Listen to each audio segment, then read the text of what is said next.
যে সমস্ত দেশে আমাদের এক্সপোর্ট হয় প্রত্যেকটা দেশে আমাদের এক্সপোর্টটা আরও বেটার হবে এবং এটা বেটার হওয়ার জন্য আপনারা জানেন আজকে আমরা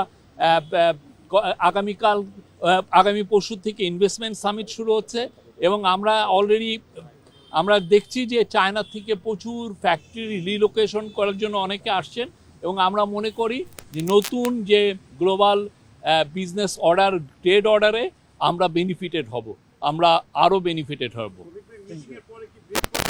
আমরা আশা করছি আমরা একটা ব্রিফ করব, তবে আমরা আগে মিটিংটা শেষ করি, আপনারা জানবেন যা পদক্ষেপ হবে খুব দ্রুত হবে। Thank you.